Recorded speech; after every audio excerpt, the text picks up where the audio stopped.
भाई बहुत बढ़िया है, मजा आ गया कल, बढ़िया है, मजा आ गया कल। जिस तरह से घटनाक्रम घटा आप जन सैलाब आज देख रहे हैं, लेकिन इसमें कई चीजें सामने हैं। नंबर एक, पुलिस प्रशासन का, उत्तर प्रदेश सरकार का और मोदी सरकार का घिनौना चेहरा नंगा हो गया। सबसे बड़ी बात जो है कि पुलिस प्रशासन के सामने जो पैरामिलिट्री फोर्सेस के जवान हैं, उनके सामने बीजेपी के विधायक आते हैं और चंद गुंडों को लेके आते हैं और कहते हैं कि लठ बजाओ, हम तुम्हारे साथ में हैं। वो तो कह रहे हैं कि ये यहाँ के आम लोग हैं, आंदोलन से परेशान हैं, वो छुड़वान खत्म करवाने। वो आम लोग नहीं हैं, वो लोग बीजेपी के छटे हुए गुंडे हैं। आम लोगों को क्या दिक्कत हो रही है मुझे जरा बताना आप। यहाँ रास्ता चल रहा है, इतनी बढ़िया मीटिंग होते हुए भी लगातार एम्बुलेंस के लिए रास्ता है, वो सड़क खुली है, वो सड़क खुली है, पीछे की सड़क खुली है, सारा रूट खुला है। आम आदमी को क्या दिक्कत है? कोई दिक्कत आम आदमी को नहीं है। ये सिर्फ एक बहाना है। ये जो लोग हैं सारे के सारे, ये सब के सब बीजेपी के छटे हुए गुंडे हैं। और जिस तरह से वो शासन प्रशासन के साथ खड़े होके या शासन प्रशासन के साथ षड्यंत्र करके गुंडागर्दी के दम पर यहाँ करना चाहते थे, वो होने नहीं दिया गया। 26 जनवरी को जो कुछ भी घटना घटी वो हम सब लोगों ने देखा, उसको लेकर आपकी क्या प्रतिक्रिया है? उसके बाद आंदोलन पे उसका क्या असर हुआ? नहीं, देखिए, आंदोलन का उस पर असर बहुत सीधा है। आंदोलन उसके बाद में और मजबूत हो चुका है और इसकी झांकी आप अब देख रहे हैं, आपके सामने है। दूसरी बात यह है कि जिस 26 जनवरी की घटना की बात कर रहे हैं, अब देखिए, मैं बहुत आपको समझाने की कोशिश करता हूं। यहाँ पर ये पीछे पूरा ट्रैक्टरों से भरा हुआ था, पीछे 10 किलोमीटर तक ट्रैक्टर ही ट्रैक्टर थे। और ये जो दो लाइन है, आप विशेष रूप से इनको देखिए, यानी 3-3 की 6 लाइन। इस लाइन में अगर कोई व्यक्ति घुस जाए, कोई भी व्हीकल घुस जाए, दिल्ली से पहले कोई कट नहीं है, दिल्ली ही जाकर मिलेनियम पार्क टच करेगा और रिंग रोड से घूम के ही वापस आएगा, उससे पहले नहीं आ सकता। अब शासन प्रशासन ने रूट तय किया है, जिम्मेदारी शासन प्रशासन की है कि जो रूट आपने तय किया है, आप उस रूट को पूरी तरह से साफ करके रखें, उसमें कहीं किसी तरह की बाधा ना हो। एक बिल्कुल अनजान व्यक्ति भी हो, वो भी सीधा उस रूट से निकलता चला जाए और जहां तक पहुंचना है वहां तक पहुंच जाए। ये आज की बात नहीं है या 26 तारीख की बात नहीं है। हमेशा जब आंदोलन होते हैं, ये प्रशासन की जिम्मेदारी होती है, क्योंकि सुरक्षा की जिम्मेदारी उसकी है। लेकिन प्रशासन ने, आपने देखा होगा, उस दिन ऐसा कुछ नहीं किया। प्रशासन ने यहाँ ये जो रूट है, इसमें कहीं भी जो बीच में ये डिवाइडर खड़े हैं 1-1 मीटर के, इनको कहीं से भी काटा नहीं। तो जो व्यक्ति यहाँ खड़ा है वो कहाँ जाएगा? स्वाभाविक आगे जाएगा। और पीछे अक्षरधाम पे बैरिकेडिंग लगी थी। कहाँ अक्षरधाम पर बैरिकेडिंग? तो चलिए मैं आपके साथ चलता हूँ। अगर अक्षरधाम पर जहाँ बैरिकेड लगी थी वहां पर मुड़ने का कोई भी रूट हो, क्या आप कह रहे हैं ये साजिश थी? मैं जानता हूं, पूरी साजिश थी। और इस साजिश में प्रधानमंत्री और इन सब के साथ से ज्यादा गृह मंत्री सीधे सीधे साजिश में शामिल हैं। यही उस साजिश को रचने वाले चाणक्य हैं जो गृह मंत्री हैं।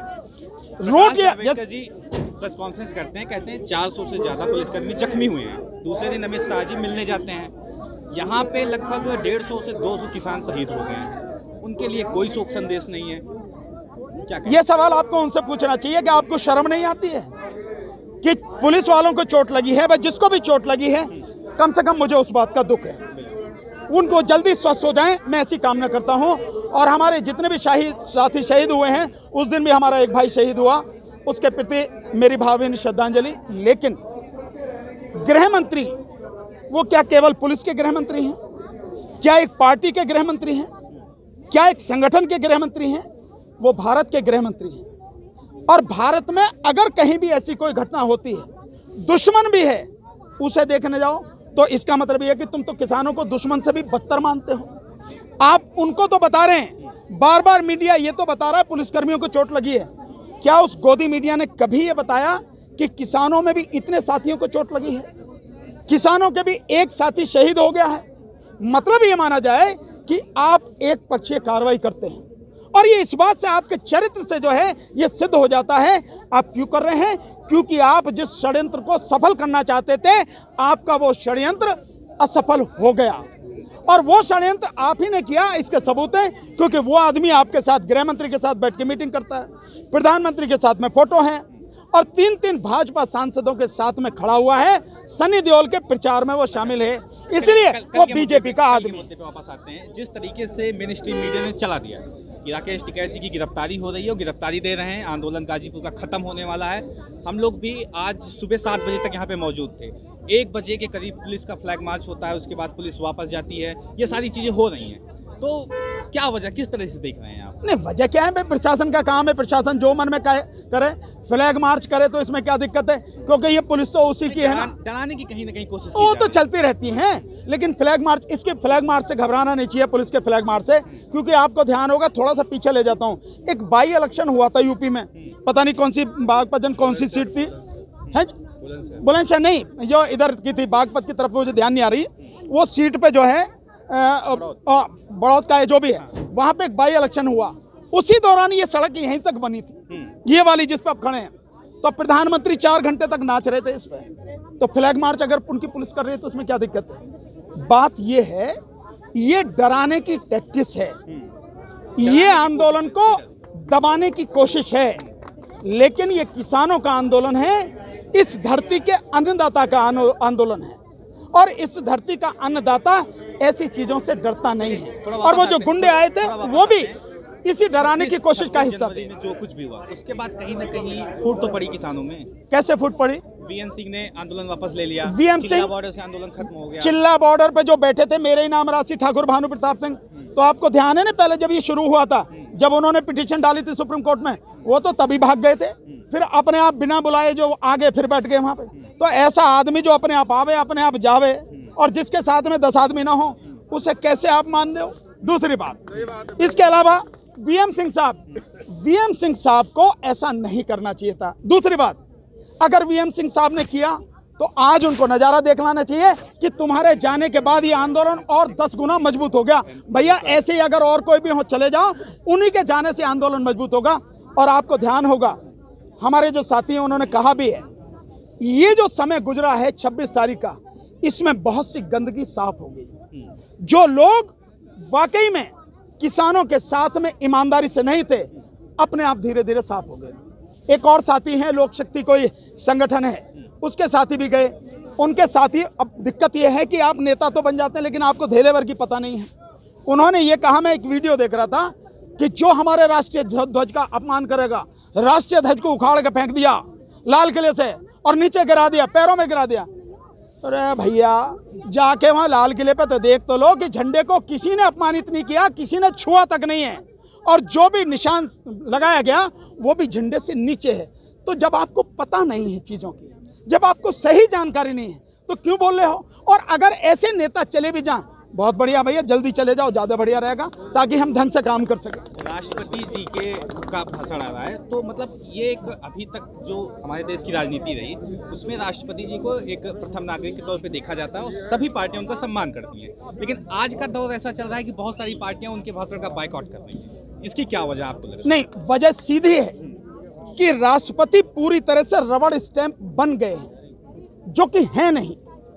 राष्ट्रपति अगर अपनी ताकत को समझें और उसका सही तरीके से इस्तेमाल हो, तो कोई भी सरकार, कोई भी प्रधानमंत्री इस तरह के कानून नहीं बना सकता।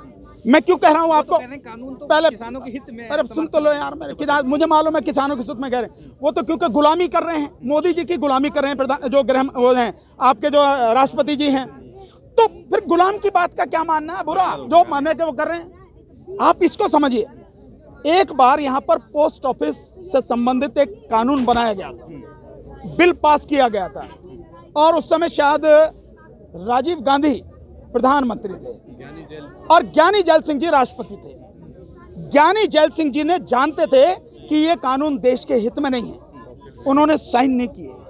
वो कानून सालों साल पड़ा रहा और अंत में खत्म हो गया। और ज्ञानी जैल सिंह जी इतने भी, मतलब जैसे ये तो एडवोकेट हैं, ये जो राष्ट्रपति हैं, इन्हें तो कम से कम अपने वकील होने की मर्यादा तो निभानी चाहिए, कानून को पढ़ लेना चाहिए। जब आप पढ़ नहीं रहे हैं, बिना पढ़े ही साइन करे दे रहे हैं, आपकी जिम्मेदारी क्या है? आप देश के संवैधानिक हेड हैं, क्या आपको नहीं चाहिए कि जो कानून देश हित में नहीं है, देश की तमाम जनता के विरोध में है, किसान और मजदूर के विरोध में है। आप कम से कम उस कानून को एक बार वापस तो भेजिए, आप साइन मत कीजिए, इतनी पावर तो है। क्योंकि कानून में, संविधान में कहीं नहीं लिखा कि राष्ट्रपति को इतने दिन के अंदर अंदर साइन करने होंगे। आप पढ़े रहने दीजिए, इतना तो आप कर ही सकते हैं। लेकिन जब आप पूरी तरह मानसिक रूप से गुलाम हो चुके हैं और जो प्रधानमंत्री कह रहे हैं वो आप करते चले जा रहे हैं, तो भाई आज जो आप देख रहे हो, मैं मानता हूं राष्ट्रपति अगर जरा भी नैतिकता उनमें बची है तो ये देश के राष्ट्रपति का बहुत बड़ा अपमान है कि देश की जो सभी विपक्षी पार्टियां हैं उनके बजट सत्र के अभिभाषण का बायकॉट कर रही हैं। ये समझने वाले व्यक्ति की बात है, अगर नहीं समझे उसके लिए कुछ भी नहीं। एक चीज और, कल जो कुछ भी हुआ गाजीपुर बॉर्डर पे, आज सुबह से ही जो पॉलिटिकल पार्टियां हैं उनके नेताओं के आने का तांता लगा है। सुबह जयंत चौधरी जी आए, उसके बाद मनीष सिसोदिया आते हैं, आज शाम होते होते अलका लांबा भी आ गई, कांग्रेस की प्रवक्ता जो हैं। तो कहीं ना कहीं पॉलिटिकल नैरेटिव देने की कोशिश की। बिल्कुल नहीं, ये गलत बात है, कोई पॉलिटिकल नैरेटिव नहीं है। अगर ऐसी घटना होती है, ये एक सामान्य परंपरा है कि कहीं भी कोई साथी, कोई संगठन अगर देश को बचाने के लिए लड़ रहा है और ऐसी घटना घट जाती है, सभी साथी उनका हौसला बढ़ाने के लिए, साथ देने के लिए आते हैं। हर चीज में पॉलिटिकल नैरेटिव नहीं देखना चाहिए। और अगर उसकी बात आप कर रहे हो, यहाँ ऐसे बहुत लोग हैं जो लोग किसी ना किसी पॉलिटिकल पार्टी से अटैच हैं, लेकिन वो किसान हैं, वो मजदूर हैं, वो विद्यार्थी हैं, वो वकील हैं, वो डॉक्टर हैं, वो प्रोफेसर हैं, और देश को बचाने के आंदोलन में वो सारे के सारे एकजुट होकर साथ हैं।